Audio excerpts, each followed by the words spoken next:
जय जगन्नाथ।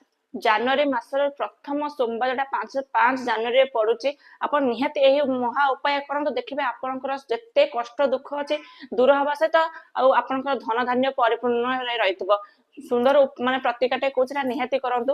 ଆପଣ କଣ କରିବେ ନା, ପ୍ରଥମ ସୋମବାର ଦିନ ଜଲ୍ଦି ଉଠନ୍ତୁ, ସ୍ନାନ ସାରିକି ନିହାତି ଆପଣ ଶିବ ମନ୍ଦିର ଯାଆନ୍ତୁ। ଶିବ ମନ୍ଦିରରେ ଜଳ ନେଇକି, ଜଳରେ ଯୋଉ ତମ୍ବା ଢାଳରେ ଜଳ ନେବେ। ଜଳରେ ହଉଛି ଆପଣ ଗୋଟେ ହଉଛି ଚାନ୍ଦିର ହଉଛି ଗୋଟେ କଏନ ପକାନ୍ତୁ, ଯୋଉଟା ହଉଛି ରୂପାର କଏନ ବି ମିଳିଯିବ ଆରାମସେ ଆପଣଙ୍କୁ ମାର୍କେଟରେ। କଏନ ପକାନ୍ତୁ, ତାକୁ ନେଇକରି ଆପଣ ହଉଛି ପ୍ରଭୁ ଶିବଙ୍କ ଲିଙ୍ଗ ଉପରେ ହଉଛି ଚଢାନ୍ତୁ।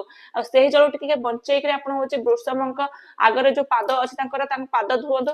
ଆଉ ଆପଣଙ୍କ ଯେତେ ଦୁଃଖ କଷ୍ଟ ଅଛି ପ୍ରଭୁ ନନ୍ଦୀଙ୍କ କାନରେ କୁହନ୍ତୁ। ନନ୍ଦୀଙ୍କ କାନରେ କହିବା ଦ୍ୱାରା ଆପଣଙ୍କ ଦୁଃଖ କଷ୍ଟ ପ୍ରଭୁଙ୍କ ପାଖରେ ଯାଇ ପହଞ୍ଚିଥାଏ। ଆଉ ଆପଣଙ୍କ ଦୁଃଖ କଷ୍ଟ ବହୁତ ଜଲ୍ଦି ହଉଛି ଦୂର ହେଇଥାଏ। ଏଇଟା କଣ, ଆଉ କିଛି ଅଳ୍ପ ଜଳ ବଞ୍ଚେଇକି ଆଣନ୍ତୁ। ଆପଣଙ୍କ ସିକ୍କା ଯୋଉ ରଖିଛନ୍ତି ସେଥିରେ ଆଣନ୍ତୁ। ଆପଣ ଯୋଉଠି ଟଙ୍କା ପଇସା ରଖୁଛନ୍ତି ସେ ସ୍ଥାନରେ